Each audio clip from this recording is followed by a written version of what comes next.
لاہور کے قرطبہ چوک میں آج پاکستان تحریک انصاف کی جانب سے ہونے والے جلسے کی تیاریاں جاری ہیں۔ جلسے کی تیاری کے سلسلے میں کارکنوں میں بھرپور جوش و خروش پایا جاتا ہے اور پارٹی ورکرز کی ایک بڑی تعداد صبح سے ہی جلسہ گاہ کی جگہ پر موجود ہے۔ مزنگ کے قرطبہ چوک میں ہونے والے جلسے سے چیئرمین تحریک انصاف عمران خان اور دیگر پارٹی رہنما خطاب کریں گے۔ پاکستان تحریک انصاف کے جلسے کے لیے 12 کنٹینروں پہ مشتمل اسٹیج بنایا گیا۔ اسٹیج 18 فٹ اونچا اور 120 فٹ چوڑا تیار کیا گیا ہے، جس کی تیاری رات 12 بجے کے بعد سے شروع کر دی گئی تھی، جبکہ سیکیورٹی کے انتظامات کے لیے پی ٹی آئی کے نوجوانوں کو ذمہ داری سونپی گئی ہے، جبکہ 200 سے زائد نوجوان خواتین انکلوژرز کی سیکیورٹی پر مامور رہیں گی۔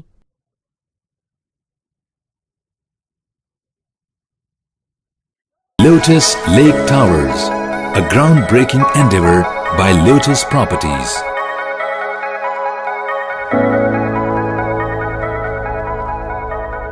پاکستان بھر میں نمائندگان کا وسیع نیٹ ورک، ہر خبر جاننے کے لیے دیکھتے رہیے TNN TV۔